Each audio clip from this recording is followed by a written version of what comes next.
Assalamualaikum warahmatullahi wabarakatuh. Perkenalkan, nama saya Mufidah Hanafiah, NIM saya 11181002. Di sini saya dan kelompok saya akan mempresentasikan makalah Absia dengan tema penggajian pada perusahaan PT Jaya Persada Indonesia. Nama saya Nurul Komariah dengan NIM 111808207. Perkenalkan, nama saya Munisa Hanifah, NIM saya 111811004. Perkenalkan, nama saya Ayu Lestari dengan NIM 111881447. Nama saya Sinta Lestari dengan NIM 111809806. Nama saya Andini Andriani dengan NIM 11180800722.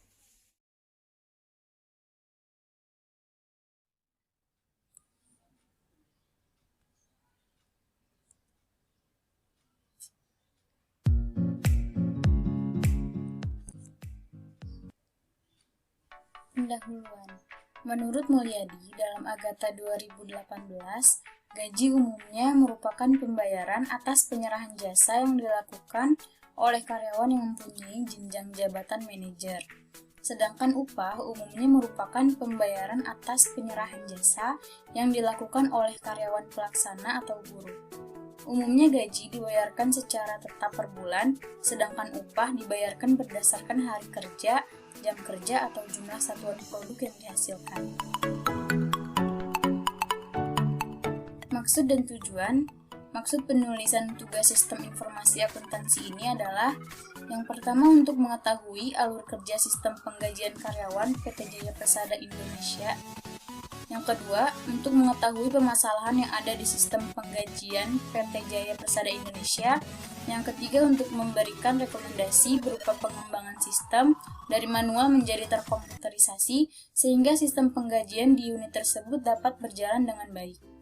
Adapun tujuan penulisan laporan analisa perancangan sistem informasi akuntansi ini adalah sebagai satu syarat untuk memenuhi tugas analisa perancangan sistem informasi akuntansi program Diploma 3, program studi sistem informasi akuntansi pada Universitas Bina Sarana Informatika Kampus Kota Bogor.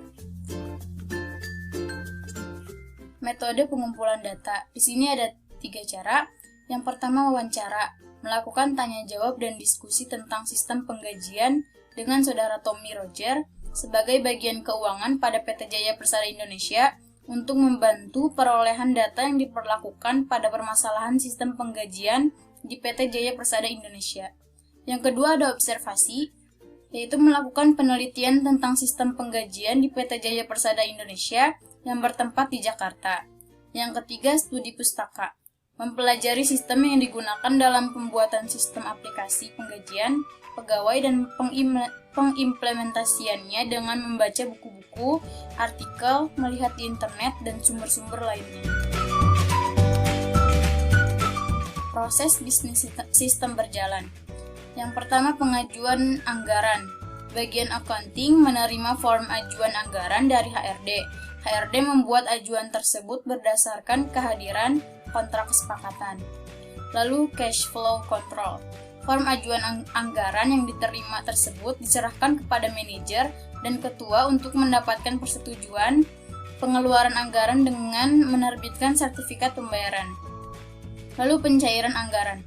Berdasarkan sertifikat pembayaran tersebut, maka bagian keuangan mencairkan dana yang menyerahkan alokasi dana tersebut, lalu penerima menandatangani form penyerahan anggaran. Kemudian pembuatan laporan. Bagian keuangan membuatan laporan cash flow management berdasarkan form penyerahan anggaran untuk dilaporkan bulanan kepada manajer. Baik, selanjutnya ada activity diagram. Menurut Sari dan David dalam Herianto 2018 mengungkapkan bahwa activity diagram menggambarkan workflow aliran kerja atau aktivitas dari sebuah sistem atau proses bisnis. Berikut ada activity diagram penggajian di perusahaan JNC. Penerima, start, melakukan absensi kehadiran ke HRD, lalu HRD rekap data kehadiran, lalu membuat form ajuan anggaran, kemudian menyerahkan form ajuan anggaran ke bagian accounting. Bagian accounting menerima form ajuan anggaran, lalu menyerahkan form ajuan anggaran ke manajer dan ketua. Manajer dan ketua menerima form ajuan anggaran, lalu menyetujui pengeluaran anggaran, kemudian menerbitkan sertifikat pembayaran ke bagian keuangan. Bagian keuangan menerima info penerbitan sertifikat pembayaran, lalu mencairkan dana, lalu menyerahkan dana dan menyerahkan form penyerahan anggaran ke penerima. Penerima menerima dana dan form penyerahan anggaran, lalu melakukan tanda tangan form penyerahan anggaran, kemudian menyerahkan form penyerahan anggaran ACC ke bagian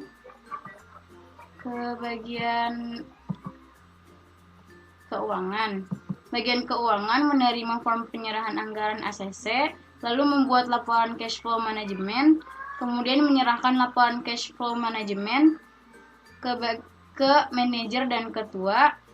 Manajer dan ketua menerima laporan cash flow manajemen, lalu selesai.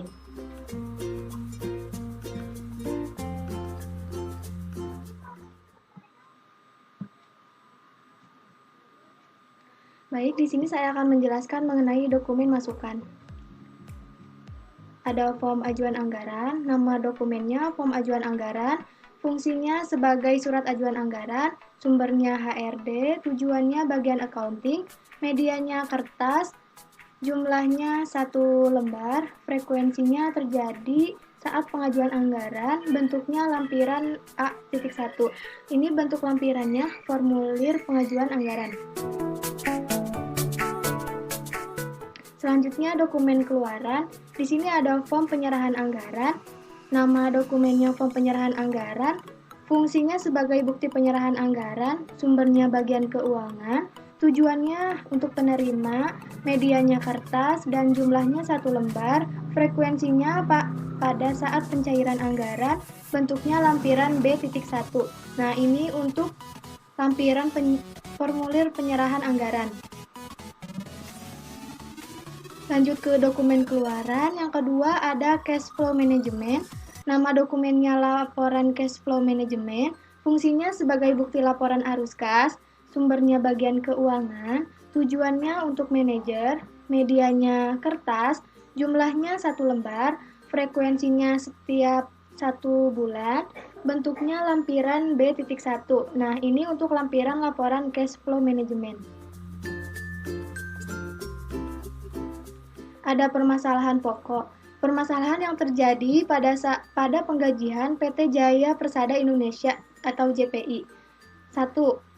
Kegiatan pengolahan data gaji karyawan masih menggunakan sistem konvensional, yaitu kegiatan transaksi menggunakan invoice dan kwitansi berbasis Microsoft Excel.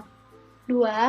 Sistem renumerasi penggajian dilakukan menggunakan metode jabatan, sehingga diperlukan adanya tambahan variabel komponen penggajian yang dapat meningkatkan performa tim inkubator seperti benefit inovasi performance. Yang ketiga, diperlakukannya sistem accounting yang capable. Nah, ada pemecahan masalah. Yang pertama, perhitungan gaji dan pembuatan laporan penggajian sudah terkomputerisasi. Yang kedua, menambahkan variabel penggajian. Yang ketiga, menggunakan sistem accounting yang capable. Baik, di sini saya akan menjelaskan analisa kebutuhan software. Analisa kebutuhan merupakan awal untuk menentukan perangkat lunak yang dihasilkan. Pada proses ini, yang berhak menggunakan sistem tersebut yaitu admin dan bagian keuangan, seperti data tutor, data penerima, data admin, daftar hadir, ajuan anggaran, sertifikat pembayaran, penyerahan anggaran, laporan cash flow manajemen. Analisa kebutuhan sistem, admin akan sistem dapat melakukan login, dapat mengelola data tutor, dapat mengelola data penerima, dapat mengelola data admin, dapat mengelola daftar hadir, dapat mengelola ajuan anggaran, dapat mengelola sertifikat pembayaran, dapat mengelola penyerahan anggaran, dapat mengakses laporan, cash flow management. Analisis kebutuhan bagian keuangan akan sistem, dapat melakukan login, dapat melakukan mengelola anggaran, dapat mengelola sertifikat pembayaran, dapat mengelola penyerahan anggaran, dapat mengakses laporan, cash flow management. Jadi di sini ada use case diagram. Use case diagram menurut Prabowo dalam Swendiri 2018, use case menggambarkan external view dari sistem yang akan kita buat modelnya. Model use case dapat dijabarkan dalam diagram use case, tetapi perlu diingat, diagram tidak identik dengan model karena model lebih luas dari diagram. Use case harus mampu menggambarkan urutan aktor yang menghasilkan nilai terukur. Oke, jadi admin melakukan data tutor, admin mengelola data penerima, admin mengelola data admin, admin mengelola daftar hadir, admin mengelola ajuan anggaran, admin mengelola sertifikat pembayaran, admin mengelola penyerahan anggaran, admin mengakses laporan cash flow management, bagian keuangan mengelola daftar hadir, mengelola ajuan anggaran, mengelola sertifikat pembayaran, mengelola penyerahan anggaran, mengakses laporan cash flow management, admin dan bagian keuangan include melakukan login. Sini ada activity diagram login. Admin melakukan start, melakukan login, masukkan username, kemudian masukkan password, kemudian login. Sistem penggajian melakukan cek username dan password, mengecek username dan password. Kemudian jika tidak valid, akan muncul tampilan pesan username dan password salah, kemudian kembali ke melakukan login. Jika valid, masuk ke menu utama, kemudian selesai.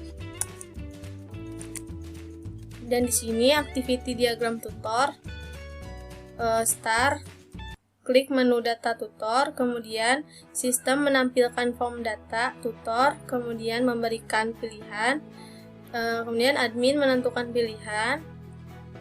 Jika memilih cari,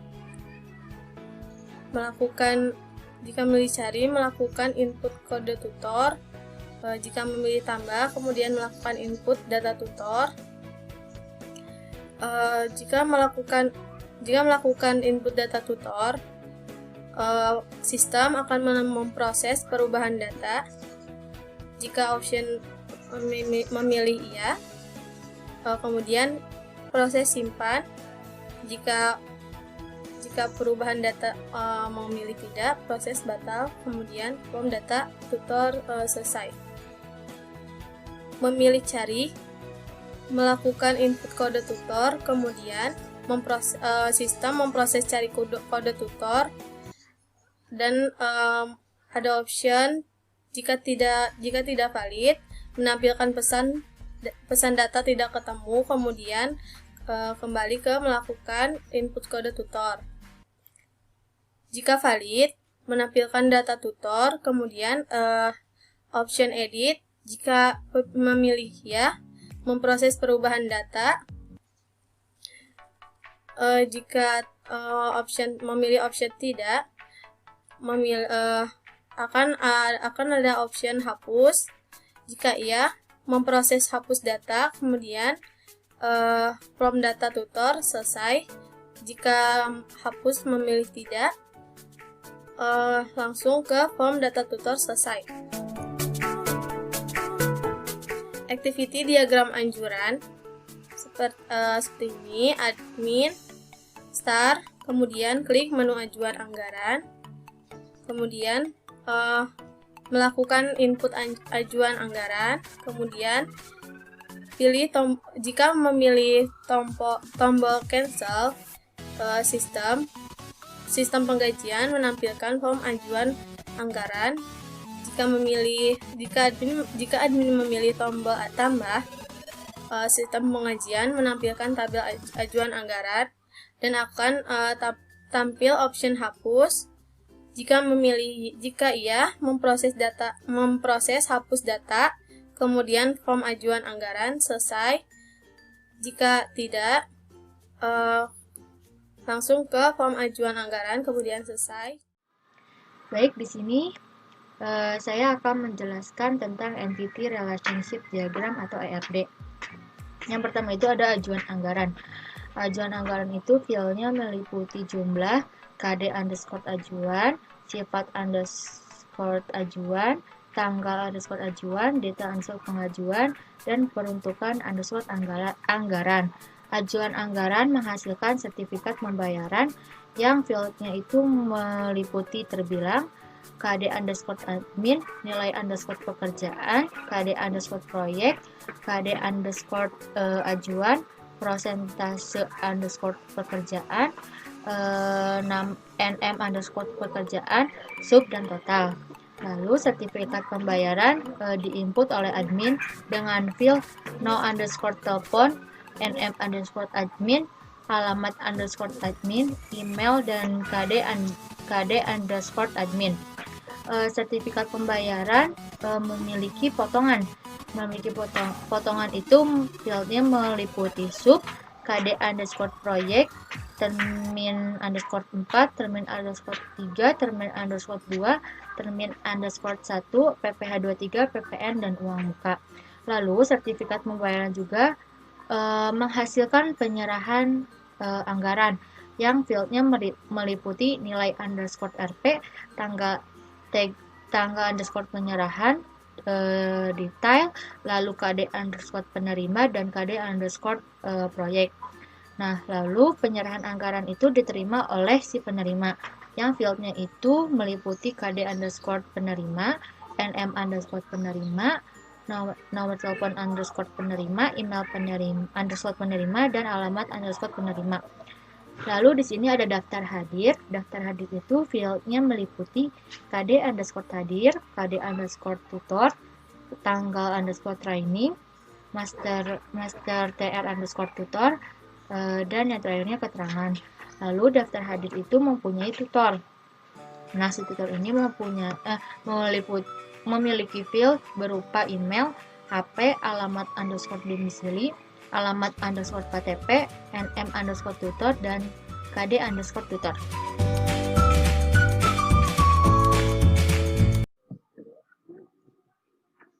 Selanjutnya yaitu Logical Record Structure atau LRS. Nah, di sini kode ajuan primary key yang ada di ajuan anggaran berelasi dengan kode ajuan foreign key yang ada di sertifikat pembayaran. Kardinalitasnya itu one-to-one. Jadi, satu ajuan anggaran itu hanya menghasilkan satu sertifikat pembayaran. Lalu, kode admin foreign key yang ada di sertifikat pembayaran berelasi dengan kode admin primary key yang ada di admin. Kardinalitasnya itu one-to-many. Jadi, satu admin itu bisa menginput beberapa atau banyak sertifikat pembayaran. Selanjutnya yaitu kode proyek primary key yang ada di sertifikat pembayaran berelasi dengan kode proyek foreign key yang ada di potongan. Kardinalitasnya itu one-to-one. Jadi, satu sertifikat pembayaran hanya menghasilkan satu potongan. Selanjutnya itu kode proyek primary key yang ada di sertifikat pembayaran berelasi dengan kode proyek foreign key yang ada di penyerahan anggaran. Kardinalitasnya itu one-to-one. Jadi, satu sertifikat pembayaran menghasilkan satu penyerahan anggaran. Selanjutnya yaitu kode penerima foreign key berelasi dengan kode penerima primary key yang ada di penerima. Jadi, satu penyerahan anggaran hanya dapat diterima oleh satu penerima saja. Selanjutnya yaitu daftar hadir. Kode tutor foreign key berelasi dengan kode tutor primary key yang ada di tutor. Kardinalitasnya itu one-to-many. Jadi, satu daftar hadir bisa didapatkan oleh banyaknya tutor. Selanjutnya yaitu ada spesifikasi file. Yang pertama itu ada spesifikasi file tutor. Nama filenya file tutor, fungsinya digunakan untuk menyimpan data tutor, akronimnya tutor.myd, tipe filenya master, media filenya hard disk, organisasi filenya index sequential, akses filenya random, panjang recordnya 170 karakter, field key-nya KD_tutor dan softwarenya MySQL. Nah, di sini juga ada tabel spesifikasi file tutornya. Yang pertama itu elemen datanya kode tutor, akronimnya KD_tutor, tipenya char, size-nya 5 dan keterangannya itu primary key. Dan yang kedua yaitu nama tutor, akronimnya nm_tutor, tipenya char, size-nya 20. Selanjutnya yaitu alamat KTP, akronimnya alamat_KTP, tipenya char, size-nya 50. Selanjutnya alamat domisili, akronimnya alamat_domisili, tipenya char dan size-nya 50. Selanjutnya HP, akronimnya HP, tipenya char, size-nya 15. Dan yang terakhir email, akronimnya email, tipenya char dan size-nya 30. Nah, panjang record ini kan 170 karakter. Nah, ini itu didapatkan dari jumlah size yang ini. Selanjutnya yaitu ada spesifikasi file ajuan anggaran. Nama filenya file ajuan anggaran. Fungsinya digunakan untuk menyimpan data olah ajuan anggaran, akronimnya ajuan anggaran .myd, tipe filenya file transaksi, media filenya hard disk, organisasi filenya index sequential, akses filenya random, panjang recordnya 85 karakter, field key-nya KD_ajuan, softwarenya MySQL. Nah, tabel spesifikasi file ajuan anggaran ini, yang pertama elemen datanya yaitu kode ajuan, akronimnya KD_ajuan, tipenya char, size-nya 5 primary key. Selanjutnya sifat ajuan, akronimnya sifat_ajuan, tipenya char, size-nya 15. Selanjutnya peruntukan anggaran, peruntukan_anggaran, tipenya char, size-nya 20. Tanggal ajuan, akronimnya TGL_ajuan, tipenya date, size-nya tidak ada. Selanjutnya detail pengajuan, akronimnya detail_pengajuan, tipenya char, size-nya 30. Yang terakhir jumlah, akronimnya jumlah, tipenya integer dan size-nya 15. Nah, panjang record 85 karakter ini dari jumlah size yang ada di sini. Selanjutnya yaitu saya akan menjelaskan kelas diagram. Nah, di sini itu ada ajuan anggaran dan di dalam itu ada field dan ada tipe datanya dan akan menampilkan aksi berupa tambah, hapus dan juga cancel. Nah, aksi tambah, hapus, cancel ini juga ada di sertifikat pembayaran, penyerahan anggaran, daftar hadir. Lalu ada admin. Di sini ada fieldnya dan ada tipe datanya, akan menampilkan aksi simpan, cari, hapus, dan edit.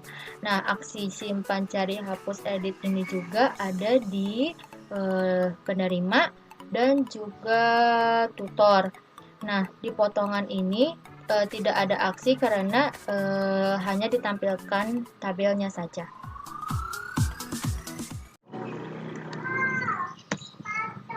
Selanjutnya ada sequence diagram. Di sini itu ada user, ada form penerima.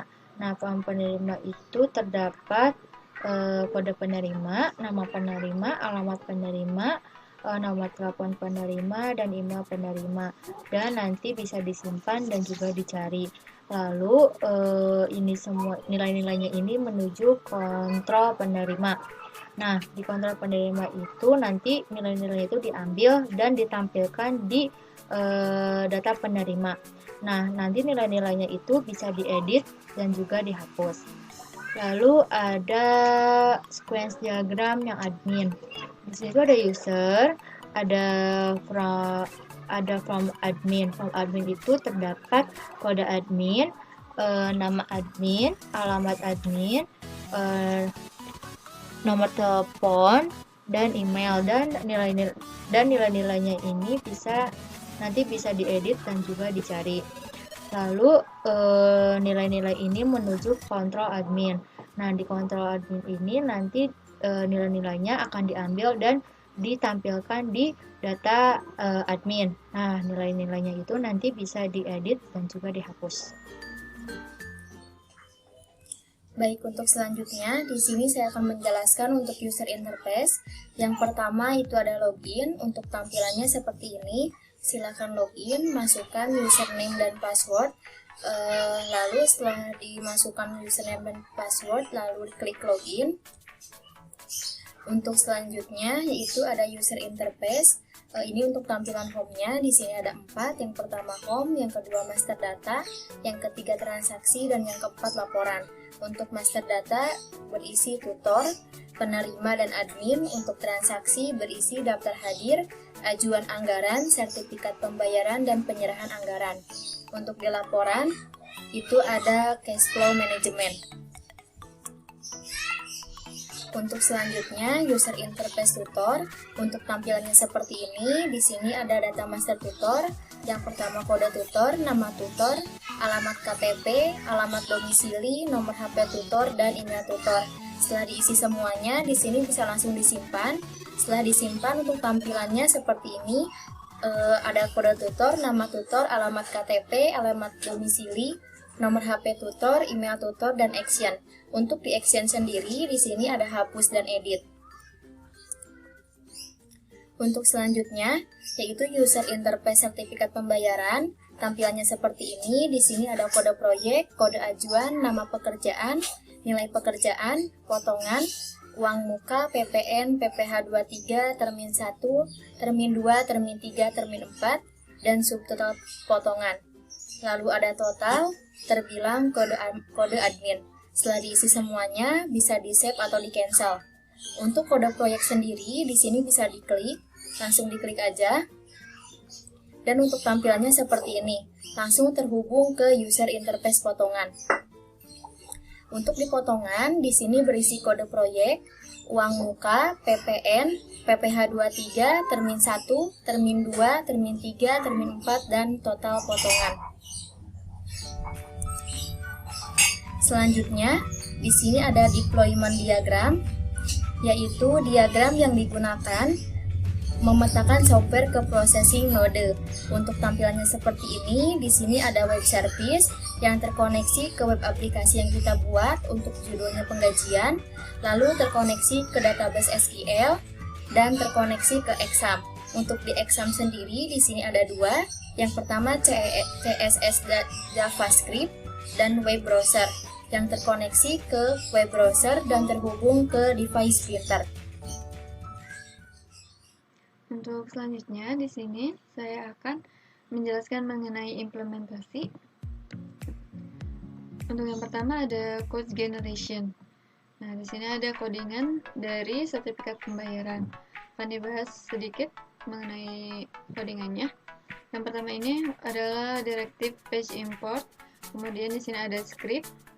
Ini untuk tanggal otomatis, dan juga di sini ada codingan untuk pembuatan kode otomatisnya. Untuk selanjutnya, di sini ada titel sertifikat pembayaran yang ada di web browsernya. Kemudian ada judul prompt-nya, ada sertifikat pembayaran, dia akan berwarna merah. Kemudian prompt action-nya ke surplus sertifikat, metodenya post. Kemudian di dalam prompt sertifikat pembayaran ada apa saja? Di sini ada kode proyek, kode ajuan, kemudian ada nama pekerjaan, persentase pekerjaan, dan juga nilai pekerjaan. Kemudian di sini ada potongan. Di dalamnya ada uang muka, PPN, PPh 23, termin 1, termin 2, termin 3, termin 4. Nah, dari penjumlahan uang muka sampai dengan termin 4 ini nilainya akan dimasukkan ke sub total potongan. Kemudian di sini ada total. Total ini dapat dari nilai dikurangi potongan. Kemudian ada terbilang dan juga kode admin. Setelah itu ada button insert dan juga cancel. Setelah di-insert nanti dia akan muncul tabel. Di dalam tabelnya ada apa saja? Di sini ada kode proyek, kemudian ada ajuan anggaran, ada kode ajuan, kemudian nama pekerjaan, persentase pekerjaan, nilai pekerjaan, subtotal, total terbilang, kode admin, dan juga aksi. Nah, di sini untuk pengambilan dari nilainya didapat dari tabel sertifikat pembayaran. Nanti untuk kode proyeknya dia bisa diklik dan nanti akan langsung include ke halaman potongan dan akan menampilkan tabel potongannya. Oke, untuk selanjutnya yaitu testing. Nah, di sini ada hasil pengujian black box testing untuk from login. Kemudian ada data tutor dan juga ada untuk data penerima. Yang pertama itu akan dijelaskan mengenai hasil pengujian black box testing from login admin. Untuk yang pertama, skenario pengujiannya di sini nama user dan passwordnya tidak diisi, kemudian klik tombol login. Untuk nama usernya dikosongkan, kemudian passwordnya dikosongkan. Untuk hasilnya, sistem akan menolak akses dan menampilkan pesan login gagal. Berarti hasil pengujiannya sesuai harapan, kesimpulannya valid. Untuk yang kedua, skenarionya mengetikkan nama user dan password tidak diisi atau kosong, kemudian klik tombol login. Misalnya di sini nama usernya diisi admin 1, kemudian passwordnya kosong. Maka sistem akan menolak akses dan menampilkan pesan login gagal. Berarti hasil pengujiannya sesuai harapan, kesimpulannya valid. Untuk yang ketiga, nama user tidak diisi atau kosong dan password diisi, kemudian klik tombol login. Misalnya nama usernya kosong, passwordnya diisi dengan kata, maka sistemnya akan menolak akses dan menampilkan pesan login gagal. Berarti hasil pengujiannya sesuai harapan, kesimpulannya valid. Untuk yang keempat, mengetikkan salah satu kondisi salah pada nama user atau password, kemudian klik tombol login. Misalnya di sini nama usernya diisi admin 1 yang benarnya, kemudian diisi password yang salahnya, misalnya yang sandi. Maka sistemnya akan menolak akses dan menampilkan pesan login gagal. Berarti hasil pengujiannya di sini sesuai harapan, kesimpulannya valid. Untuk yang kelima, mengetikkan nama user dan password dengan data yang benar, kemudian klik tombol login. Misalnya di sini nama usernya diisi admin 1 yang benar, kemudian passwordnya juga yang benar, yaitu kata. Di sini sistem akan menerima akses login dan akan menampilkan pesan login berhasil. Berarti hasilnya sesuai harapan, kesimpulannya valid. Untuk yang kedua, kita ke from data tutor. Untuk yang skenario pengujiannya, yang pertama, jika ada salah satu field atau kolom dari from data tutor yang belum diisi, kemudian diklik tombol simpan. Misalnya di sini kita isi kode tutornya T0001, nama tutornya tutor 1, alamat KTP-nya Bogor, alamat domisilinya Bogor, kemudian HP tutornya kita isi, dan yang emailnya kita kosongkan. Maka sistem yang dihasilkan itu sistem akan menolak akses dan menampilkan pesan email tutor masih kosong. Berarti sesuai field yang kosongnya. Misalnya jika dikosongkan kode tutornya, maka pesannya akan muncul kode tutor masih kosong. Jadi sesuai dengan field yang kosongnya. Berarti hasil pengujiannya sesuai harapan, kesimpulannya valid. Untuk yang kedua, semua field atau kolom yang ada pada form data tutor diisi semua dan klik tombol simpan. Jadi di sini kita isi semua untuk formnya, kemudian sistem akan menerima akses dan menampilkan pesan data berhasil disimpan. Kemudian hasil pengujiannya sesuai harapan, kesimpulannya valid. Untuk yang ketiga, untuk testing data penerima, di sini Untuk skenario pengujiannya yang pertama, jika ada salah satu field atau kolom dari form data penerima yang belum diisi, kemudian diklik tombol simpan. Misalnya di sini kode penerimanya P0001, nama penerimanya penerima 1, alamat penerima Bogor, nomor telepon penerima 08537999197. Misalnya emailnya dikosongkan. Maka sistem akan menolak akses dan menampilkan pesan email penerima masih kosong. Jadi pesannya ini sesuai field yang kosongnya. Hampir sama seperti yang ada di data tutor. Hasil pengujiannya sesuai harapan, kesimpulannya valid.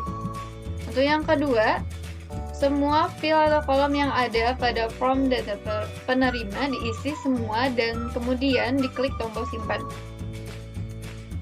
Jadi di sini kita isi semua formnya, kemudian sistem akan menerima akses dan menampilkan pesan data berhasil disimpan. Berarti hasil pengujiannya sesuai harapan, kesimpulannya valid.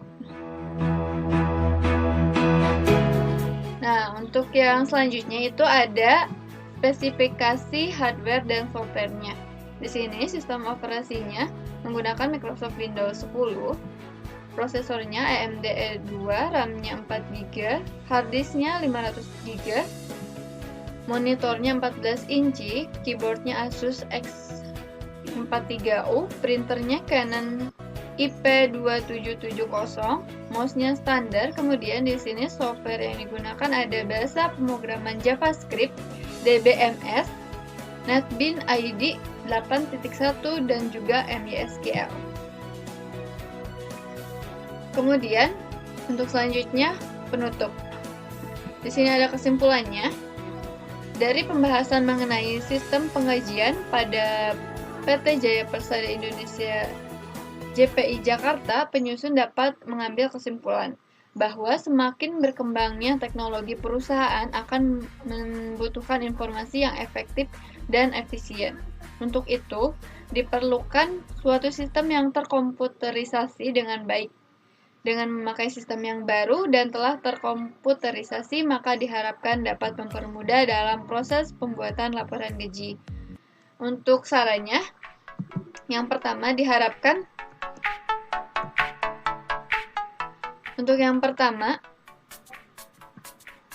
diharapkan dengan adanya sistem komputerisasi dapat membantu meningkat serta mempermudah jalannya sistem penggajian yang lebih akurat. Yang kedua, dapat menjaga keamanan data dan melakukan backup dengan rajin, melakukan pengecekan setiap harinya. Yang ketiga, dengan menggunakan sistem komputerisasi dapat meningkatkan aktivitas manajemen, menambah motivasi kerja khususnya dalam informasi penggajian, sehingga data yang diperlukan dapat diketahui dengan cepat.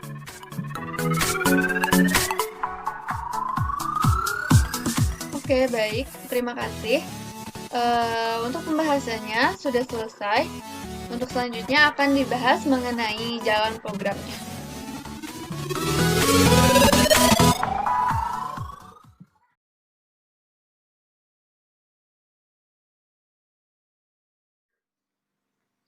Lalu untuk melihat tampilan loginnya, kita masuk ke NetBeans, lalu kita run HTML-nya.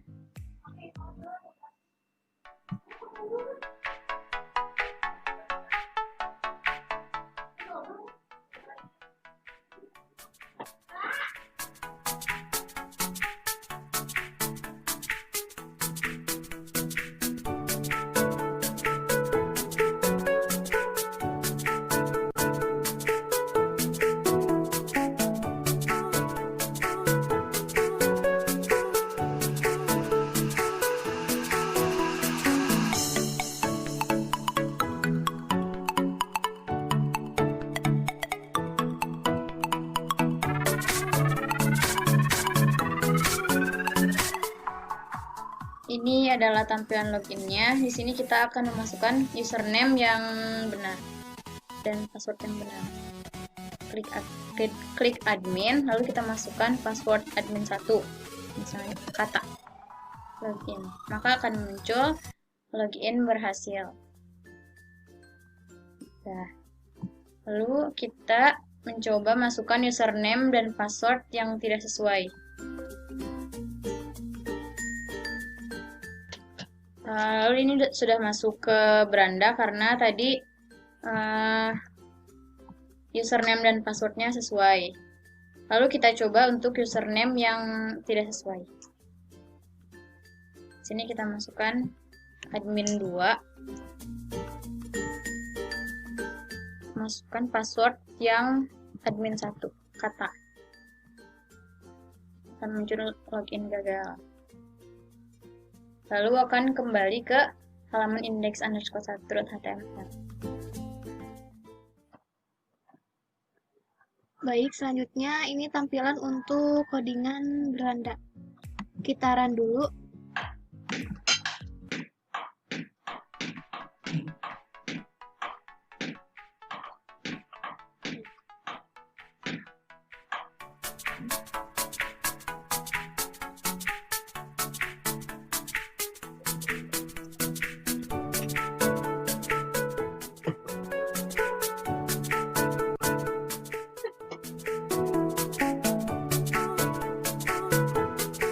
Nah, seperti ini tampilan beranda program studi Sistem Informasi Akuntansi penggajian pada PT Jaya Persada Indonesia. Nah, ada home, ada master data, ada transaksi, dan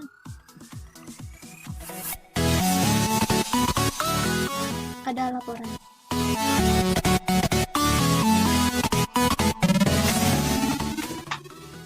Pada data master data terdiri dari data tutor, data penerima, data admin, dan pada transaksi ada daftar hadir tutor, ajuan anggaran, sertifikat pembayaran, dan penyerahan anggaran. Lalu pada laporan ada laporan cash flow management. Semua data ini dibuat secara drop down.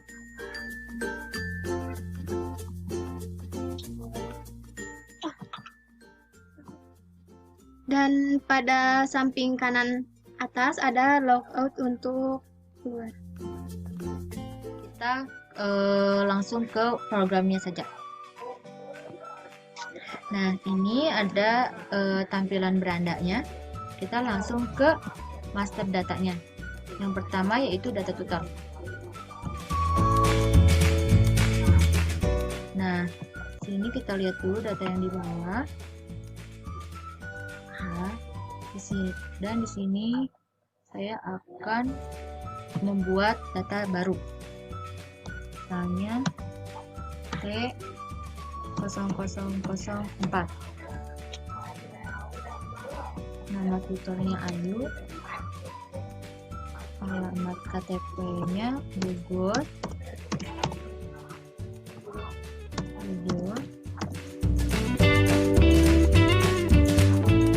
nah, nomor teleponnya, dan emailnya. Nih. Nah, kita akan menggunakan validasi info tutornya. Di sini kita copy dulu, lalu hapus, dan kita mencoba simpan. Nah, di sini validasi input tutornya sudah berjalan ya. Sekarang kita isi.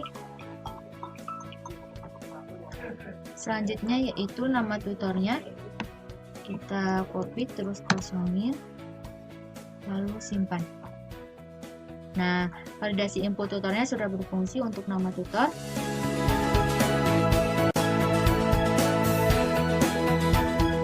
Selanjutnya alamat KTP. Kita copy dulu, mengkosongkan, dan simpan. Sudah berfungsi juga untuk alamat KTP-nya.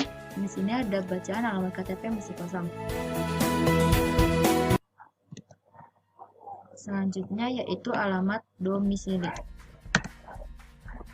Kita simpan.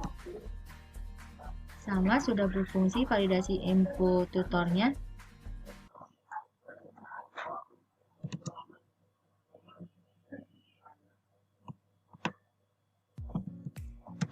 nomor telepon, nomor HP tutornya sudah berfungsi juga.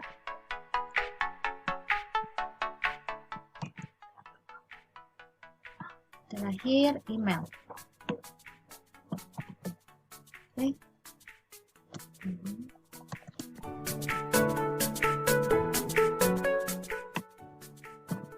Copy dan simpan. Sama email tutor juga, validasi input tutornya juga sudah berfungsi. Nanti sudah berfungsi semua ya. Lalu kita simpan data. Data berhasil disimpan.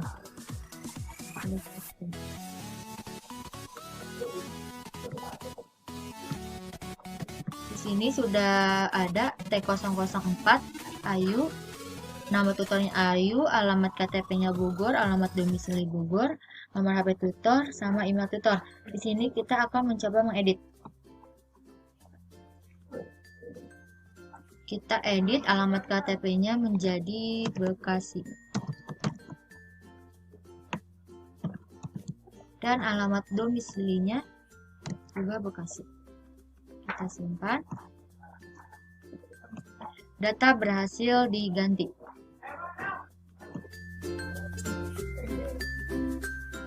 Kita lihat. Sudah berganti menjadi Bekasi.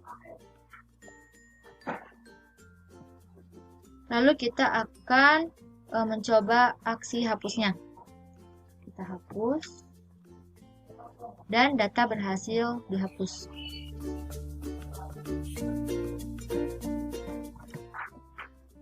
Kode tutor T004 sudah tidak ada, berarti sudah berhasil dihapus ya.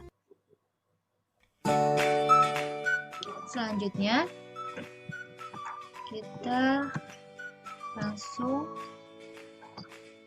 ke data penerima. Di sini saya tidak akan membuat data baru, tapi saya akan mencari data penerima yang sudah ada. Kita cari P001. Cari.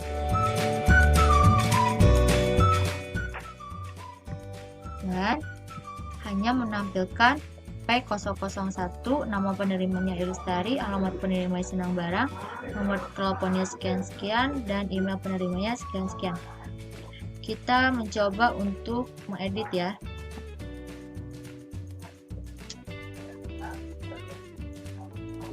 Alamat penerimanya kita Bogor, kita ganti jadi Gunung Batu.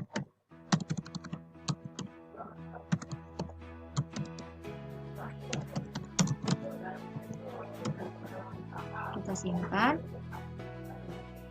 Data berhasil diganti. P001 alamat penerimanya berganti jadi Gunung Batu. Sekarang kita tampilkan aksi untuk hapusnya. Kita hapus. Data berhasil dihapus.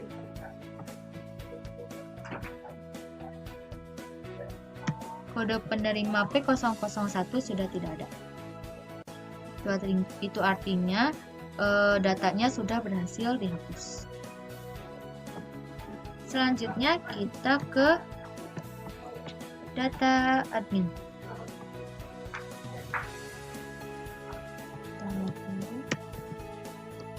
Kita membuat data admin baru.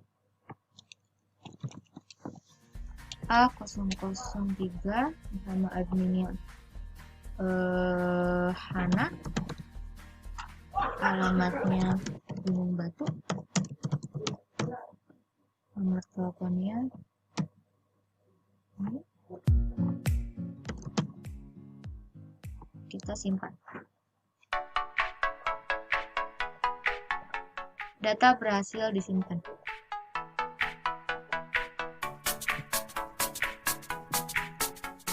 Dan kode admin atas nama Hana sudah tersimpan ya, sudah bisa ditambahkan.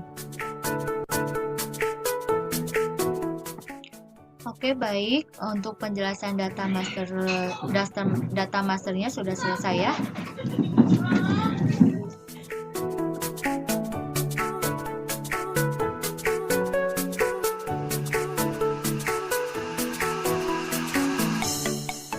Nah, ini tampilan programnya. Kita akan melihat ke transaksi. Di sini ada data tutor, kita ke data tutor terlebih dahulu. Daftar hadir tutor. Oke, di sini kita akan input kodenya, misalnya HA003. Nah, kita pilih yang ini 003, kemudian misalnya materi 3,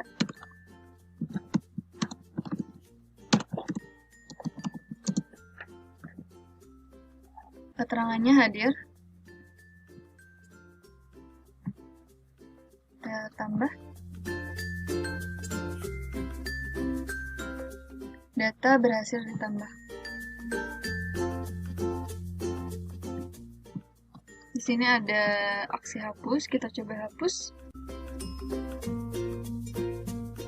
Oke, data berhasil dihapus. Selanjutnya ke transaksi ajuan anggaran.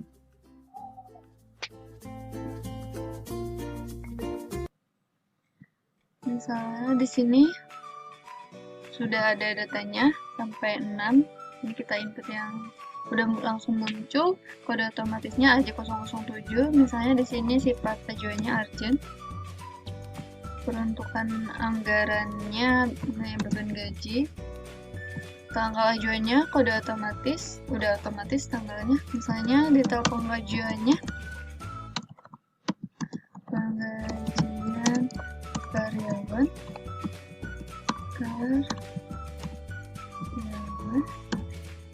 Di sini untuk jumlah yang diajukan misalnya 4.400.000, kita tambah, data berhasil ditambah.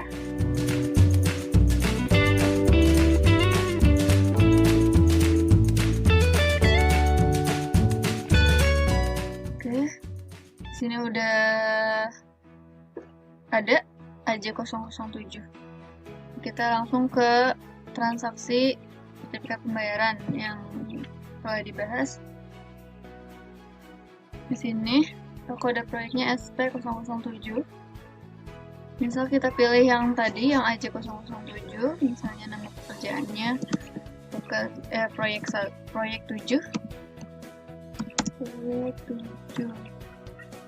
Misalnya persentase pekerjaannya 50. Nilainya 25 juta.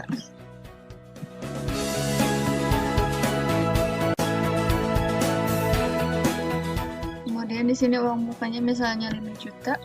Untuk PPN-nya kita input 500, PPh 23-nya 100. Untuk termin satunya misalnya 5 juta, untuk termin keduanya 5 juta, untuk termin ketiga 5 juta, untuk yang keempat kita nolkan saja. Nah, di sini udah otomatis muncul angkanya, karena kan kita pakai setting JS sama potongan. Jadi yang ini uang muka sampai termin 4 dijumlahkan jadi 20.600.000, kemudian dari nilai pekerjaan yang 25 juta dikurangi subtotal jadi 4.400.000. Di sini kita input terbilangnya 4.400.000 rupiah. Selanjutnya kita pilih kode adminnya yang ini, yang A001. Kita insert. Data berhasil ditambah.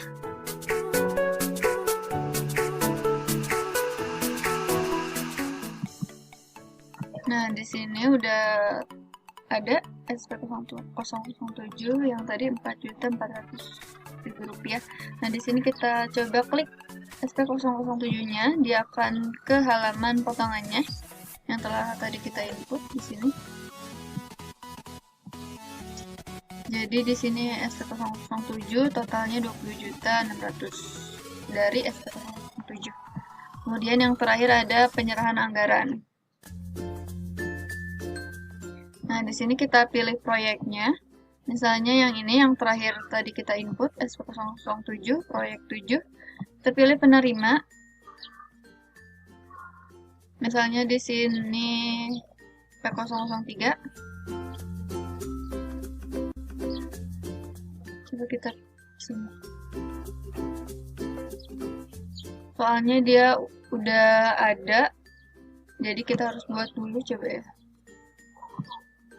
penerimanya.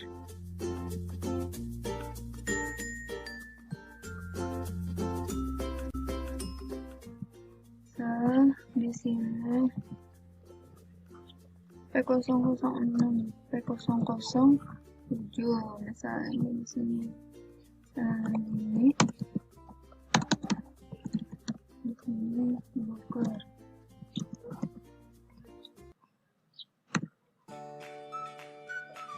Di sini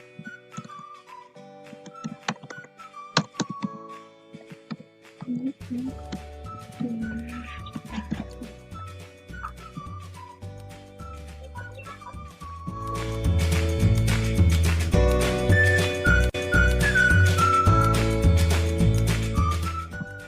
Nah, kita ke penyerahan anggaran yang tadi.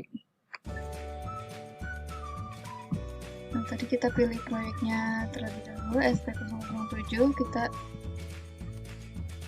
pilih penerimanya, misalnya ini. Kemudian detailnya misalnya gaji. Di sini nilai rupiahnya udah muncul, diambil dari sini, dari SP007. Tadi totalnya 4.400.000. Kita tambah. Data berhasil ditambah.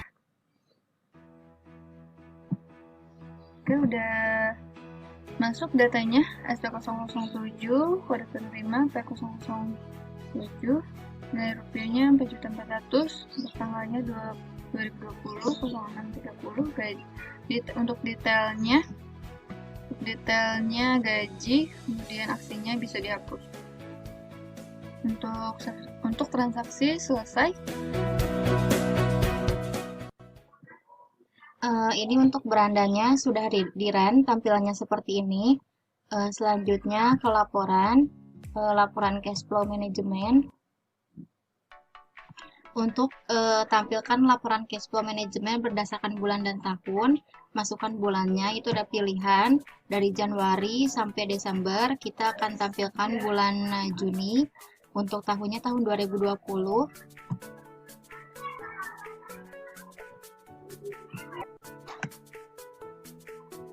Ini untuk laporan cash flow manajemennya. Tampilannya seperti ini, ada kode proyek, nama penerima, tanggal, detail, nilai rupiah. Untuk totalnya itu 44 juta.